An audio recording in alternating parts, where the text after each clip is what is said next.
ಬೆಳಗಾವಿಯ ವಂಟಮುರಿಯಲ್ಲಿ ಮಹಿಳೆಯನ್ನ ವಿವಸ್ತ್ರಗೊಳಿಸಿ ಹಲ್ಲೆ ನಡೆಸಿದ ಪ್ರಕರಣವನ್ನು ಬಿಜೆಪಿ ಗಂಭೀರವಾಗಿ ಪರಿಗಣಿಸಿದೆ. ಬಿಜೆಪಿ ರಾಷ್ಟ್ರೀಯ ಅಧ್ಯಕ್ಷ ನಡ್ಡಾ ರಚಿಸಿದ್ದ ಸತ್ಯ ಸಂಶೋಧನಾ ಸಮಿತಿ ಬೆಳಗಾವಿಗೆ ಆಗಮಿಸಿ ಆಸ್ಪತ್ರೆಗೆ ಭೇಟಿ ಕೊಟ್ಟು ಸಂತ್ರಸ್ತೆಗೆ ಧೈರ್ಯ ತುಂಬಿದೆ. ಸಂಸದೆ ಅಪರಾಜಿತಾ ಸಿಂಗ್, ಸಂಸದೆ ಸುನೀತಾ ದುಗ್ಗಿ, ಸಂಸದೆ ಲಾಕೆಟ್ ಚಟರ್ಜಿ, ಸಂಸದೆ ರಂಜಿತಾ ಕೋಳಿ, ರಾಷ್ಟ್ರೀಯ ಕಾರ್ಯದರ್ಶಿ ಆಶಾ ಲಕ್ರಾ ಒಳಗೊಂಡಿರುವ ಸಮಿತಿ ಕುಟುಂಬಸ್ಥರಿಗೆ ಸಾಂತ್ವನ ಹೇಳಿದ್ದಾರೆ. ಸತ್ಯ ಶೋಧನೆ ನಡೆಸಿದ ಸಮಿತಿ ಬಿಜೆಪಿ ರಾಷ್ಟ್ರೀಯ ಅಧ್ಯಕ್ಷ ಜೆಪಿ ನಡ್ಡಾಗೆ ವರದಿ ಸಲ್ಲಿಸಲಾಗುತ್ತದೆ. ಇನ್ನು ಸಂತ್ರಸ್ತೆ ಭೇಟಿ ಬಳಿಕ ಮಾತನಾಡಿದ ರಾಷ್ಟ್ರೀಯ ಮಹಿಳಾ ಆಯೋಗದ ಸದಸ್ಯೆ ಡೆಲಿನಾ ಕೊಂಗಡು, ಮಹಿಳೆಯನ್ನ ವಿವಸ್ತ್ರಗೊಳಿಸಿರುವ ಘಟನೆ ದುರದೃಷ್ಟಕರವಾಗಿದೆ. ಇಡೀ ನಾಗರಿಕ ಸಮಾಜ ತನ್ನ ಮನಸ್ಥಿತಿ ಬದಲಿಸಬೇಕಿದೆ ಎಂದು ಮಹಿಳೆಯನ್ನ ರಕ್ಷಿಸುವ ಕೆಲಸ ಸಮಾಜದಿಂದ ಆಗಬೇಕು ಅಂತ ಡೆಲಿನಾ ಕೊಂಗಡು ಹೇಳಿದ್ದಾರೆ. ಬೆಳಗಾವಿಯಲ್ಲಿ ಮಹಿಳೆಯನ್ನ ವಿವಸ್ತ್ರಗೊಳಿಸಿ ಹಲ್ಲೆ ನಡೆಸಿದ್ದಕ್ಕೆ ಬಿಜೆಪಿ ಸತ್ಯ ಶೋಧನೆ ಸಮಿತಿ ಬೆಳಗಾವಿಗೆ ಭೇಟಿ ನೀಡಿ ಸಂತ್ರಸ್ತೆಗೆ ಸಾಂತ್ವನ ಹೇಳಿದ್ದಾರೆ. ದೆಹಲಿಯಿಂದ ಬಂದಿದ್ದ ಸತ್ಯ ಶೋಧನೆ ಸಮಿತಿ ವಿರುದ್ಧ ರಾಜ್ಯ ಕಾಂಗ್ರೆಸ್ ಟ್ವಿಟರ್ನಲ್ಲಿ ಟಾಂಗ್ ಕೊಟ್ಟಿದೆ. ಬಲಾತ್ಕಾರಿ ಜನತಾ ಪಾರ್ಟಿಯ ಉತ್ತರ ಪ್ರದೇಶದ ಶಾಸಕನನ್ನ ಅತ್ಯಾಚಾರ ಪ್ರಕರಣದಲ್ಲಿ ದೋಷಿಯಾಗಿ ನ್ಯಾಯಾಲಯ ತೀರ್ಪು ನೀಡಿದೆ. ಹತ್ರಾಸ್ ಅತ್ಯಾಚಾರ ಪ್ರಕರಣದ ಬಿಜೆಪಿ ಶಾಸಕ ಕುಲ್ದೀಪ್ ಸೆಂಗರ್ ದೋಷಿಯಾದ ನಂತರ ಉತ್ತರ ಪ್ರದೇಶದಲ್ಲಿ ಇದು ಎರಡನೇ ಪ್ರಕರಣವಾಗಿದೆ. ಬಿಜೆಪಿಯಲ್ಲಿ ಅತ್ಯಾಚಾರಿ ಮೋರ್ಚಾ ಎಂಬ ಘಟಕ ಸೃಷ್ಟಿಯಾಗಿದೆಯೇ ಎಂಬ ಅನುಮಾನ ಮೂಡ್ತಾ ಇದೆ ಅಂತ ಬಿಜೆಪಿಗೆ ಟಕ್ಕರ್ ಕೊಟ್ಟಿದೆ. ಡಿಯರ್ ಬಿಜೆಪಿ ಕರ್ನಾಟಕ, ನೀವು ಸತ್ಯ ಶೋಧನೆ ಮಾಡಬೇಕಾಗಿದ್ದು ಉತ್ತರ ಪ್ರದೇಶದಲ್ಲಿ ಅಂತ ಕೇಸರಿ ಪಡಿಯನ್ನ ಕಾಲೆಳೆದಿದ್ದಾರೆ. ಬೆಳಗಾವಿಯ ವಂಟಮುರಿ ಗ್ರಾಮದಲ್ಲಿ ಮಹಿಳೆ ವಿವಸ್ತ್ರಗೊಳಿಸಿ ಹಲ್ಲೆ ನಡೆಸಿದ ಪ್ರಕರಣ ಖಂಡಿಸಿ ರಾಜ್ಯದಾದ್ಯಂತ ಬಿಜೆಪಿ ಘಟಕ ಪ್ರತಿಭಟನೆ ನಡೆಸಿದೆ. ಶಿವಮೊಗ್ಗದಲ್ಲಿ ಬಿಜೆಪಿಯ ಮಹಿಳಾ ಮೋರ್ಚಾದ ವತಿಯಿಂದ ಶಿವಪ್ಪ ನಾಯಕ ವೃತ್ತದಲ್ಲಿ ಪ್ರತಿಭಟನೆ ನಡೆಸಿದೆ. ರಾಜ್ಯ ಸರ್ಕಾರದ ವಿರುದ್ಧ ಧಿಕ್ಕಾರ ಕೂಗಿ ಆಕ್ರೋಶ ವ್ಯಕ್ತಪಡಿಸಿದ್ದಾರೆ. ಪ್ರತಿಭಟನೆಯಲ್ಲಿ ಮಾಜಿ ಸಚಿವ ಕೆಎಸ್ ಈಶ್ವರಪ್ಪ, ಶಾಸಕ ಚನ್ನಬಸಪ್ಪ ಮೊದಲಾದವರು ಭಾಗಿಯಾಗಿದ್ದರು.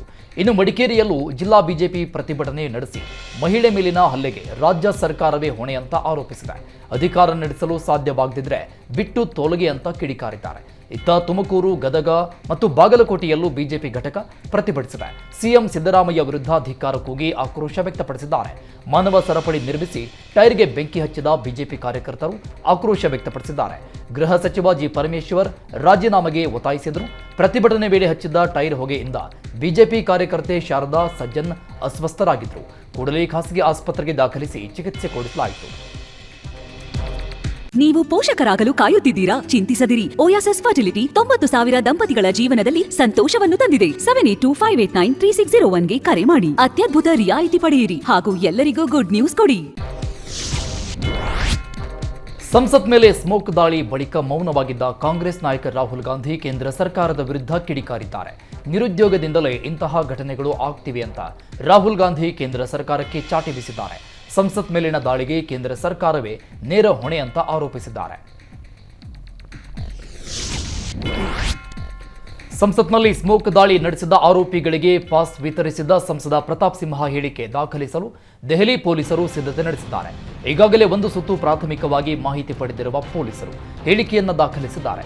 ಮನೋರಂಜನ್ ಪಾಸ್ ಪಡಿತಾ ಇರುವುದು ಇದೇ ಮೊದಲ ಅಥವಾ ಈ ಹಿಂದೆ ಎಷ್ಟು ಬಾರಿ ಪಾಸ್ ಪಡೆದಿದ್ದ ಎಂಬ ಮಾಹಿತಿಯನ್ನು ಕಲೆ ಹಾಕಲಿದ್ದಾರೆ. ಜೊತೆಗೆ ಪಾಸ್ ಪಡೆಯಲು ಮನೋರಂಜನ್ ಯಾರಿಂದ ಒತ್ತಡ ಹಾಕಿಸಿದ ಎಂಬುದನ್ನು ಚರ್ಚೆ ಮಾಡಲಿದ್ದಾರೆ. ಇನ್ನು ಮನೋರಂಜನ್ಗೆ ಸಂಸತ್ ಪಾಸ್ ನೀಡುವಾಗ ಯಾವೆಲ್ಲ ದಾಖಲೆಗಳು ಪರಿಶೀಲಿಸಲಾಗಿದೆ, ಹೀಗೆ 10 ಹಲವು ಪ್ರಶ್ನೆಗಳಿಗೆ ಸಂಸದರು ಮತ್ತು ಸಹಾಯಕರಿಂದ ಪೊಲೀಸರು ಮಾಹಿತಿ ಪಡೆಯಲಿದ್ದಾರೆ. ಮನೋರಂಜನ್ 3 ಬಾರಿ ಪಾಸ್ ಪಡೆದಿದ್ದಾನೆ ಎಂಬ ಮಾಹಿತಿ ಈ ಹಿನ್ನೆಲೆಯಲ್ಲಿ ಈಗಾಗಲೇ ಹಲವು ದಾಖಲೆಗಳನ್ನು ಪೊಲೀಸರು ಸಂಗ್ರಹಿಸಿದ್ದಾರೆ.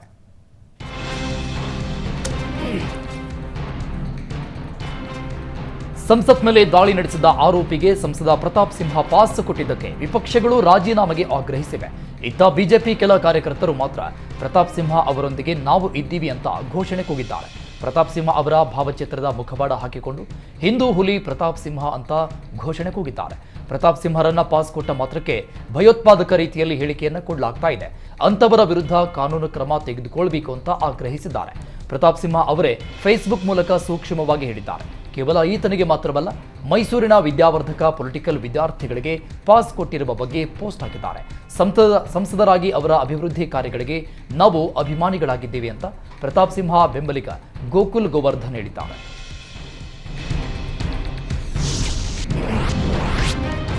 ಸಂಸತ್ ಅಧಿವೇಶನ ನಡೆಯುವಾಗಲೇ ಸ್ಮೋಕ್ ಬಾಂಬ್ ದಾಳಿ ನಡೆಸಿದ ಮಾಸ್ಟರ್ ಮೈಂಡ್ ಲಲಿತ್ ಝಾ ಪೊಲೀಸರ ಮುಂದೆ ಅನೇಕ ವಿಚಾರಗಳನ್ನು ಬಾಯ್ಬಿಟ್ಟಿದ್ದಾನೆ. ದೇಶದಲ್ಲಿ ಅಶಾಂತಿ ಸೃಷ್ಟಿಸಿ ಸರ್ಕಾರದ ಗಮನ ಸೆಳೆಯುವ ಮುಖ್ಯ ಉದ್ದೇಶ ಅಂತ ಒಪ್ಪಿಕೊಂಡಿದ್ದಾನೆ. ಸದ್ಯ ಸಂಸತ್ ದಾಳಿಕಾರರನ್ನ ವಿಶೇಷ ಪೊಲೀಸ್ ಪಡೆ ಎಲ್ಲಾ ಆರೋಪಿಗಳನ್ನ ವಿಚಾರಣೆ ನಡೆಸ್ತಾ ಇದ್ದಾರೆ. ಇತ್ತ ಲೋಕಸಭೆ ಅಧಿವೇಶನ ನಡೀತಾ ಇದ್ದಾಗಲೇ ಸ್ಮೋಕ್ ದಾಳಿ ನಡೆಸಿದ್ದ ಆರೋಪಿಗಳಲ್ಲಿ ಒಬ್ಬನಾದ ಮನೋರಂಜನ್ ಕುರಿತು ರಾಜ್ಯ ಗುಪ್ತಚರ ಇಲಾಖೆ ತನಿಖೆ ಚುರುಕುಗೊಳಿಸಿದೆ. ಮನೋರಂಜನ್ ನಡವಳಿಕೆಯ ಬಗ್ಗೆ ಇಂಚಿಂಚು ಮಾಹಿತಿ ಸಂಗ್ರಹಿಸ್ತಾ ಇದ್ದಾರೆ. ಎಂಜಿನಿಯರಿಂಗ್ ಓದುವ ವೇಳೆ ಆತನ ನಡವಳಿಕೆ ಹೇಗಿತ್ತು, ಮನೋರಂಜನ್ ಯಾವ ವಿಷಯಗಳ ಬಗ್ಗೆ ತಲೆ ಕೆಡಿಸಿಕೊಳ್ತಾ ಇದ್ದ ಅಂತ ತನಿಖೆ ಶುರು ಮಾಡಿದ್ದಾರೆ. ಆತನಿಗೆ ಯಾರಾದರೂ ಮೈಂಡ್ ವಾಶ್ ಮಾಡಿದ್ರಾ ಎಂಬ ಆಯಾಮಗಳಲ್ಲೂ ತನಿಖೆ ಮುಂದುವರೆಸಿದ್ದಾರೆ. ಇನ್ನು ಮನೋರಂಜನ್ಗೆ ಸ್ನೇಹಿತರು ಎಷ್ಟು ಜನರಿದ್ದಾರೆ ಎಂಬ ಮಾಹಿತಿಯನ್ನ ಕಲೆ ಹಾಕ್ತಾ ಇದ್ದಾರೆ. ಲೋಕಸಭಾ ಚುನಾವಣೆ ಸನಿಹದಲ್ಲಿ ರಾಜ್ಯದಲ್ಲಿ ಮತ್ತೆ ಟಿಪ್ಪು ಸುಲ್ತಾನ್ ಹೆಸರಲ್ಲಿ ರಾಜಕೀಯ ಕೆಸರೆರಚಾಟ ಶುರುವಾಗಿದೆ. ಟಿಪ್ಪು ಸುಲ್ತಾನ್ ಒಬ್ಬ ಮತಾಂಧ ಎಂದಿದ್ದ ಯತ್ನಾಳ್ ಹೇಳಿಕೆಗೆ ಮಾಜಿ ಕಾರ್ಪೊರೇಟ್ ಇಮ್ರಾನ್ ಪಾಷಾ ತಿರುಗೇಟು ಕೊಟ್ಟಿದ್ದಾರೆ. ಟಾಯ್ಲೆಟ್ ಬೇಕಾದರೆ ಕ್ಲೀನ್ ಮಾಡಬಹುದು, ಶಾಸಕ ಯತ್ನಾಳ್ ಮನಸ್ಸನ್ನ ಮಾತ್ರ ಕ್ಲೀನ್ ಮಾಡಲು ಸಾಧ್ಯವಿಲ್ಲ ಅಂತ ವ್ಯಂಗ್ಯ ಮಾಡಿದ್ದಾರೆ. ಟಿಪ್ಪು ಬಗ್ಗೆ ಯತ್ನಾಳ್ ಮಾತಾಡಿರೋದು ಸರಿಯಲ್ಲ. ಟಿಪ್ಪು ಕೊಡುಗೆ ನಮ್ಮ ದೇಶಕ್ಕೆ, ರಾಜ್ಯಕ್ಕೆ ಬಹಳಷ್ಟಿದೆ. ವಾಟ್ಸಪ್ ನೋಡಿ ಮಾತಾಡಬೇಡಿ, ಹಿಸ್ಟರಿ ಓದಿ ಅಂತ ಗರಂ ಆಗಿದ್ದಾರೆ.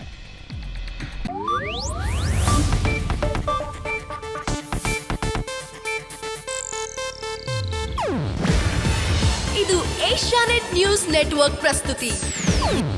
ನೀವು ನೋಡ್ತಿದ್ದೀರಾ ಏಷ್ಯಾನೆಟ್ ಸುವರ್ಣ ನ್ಯೂಸ್.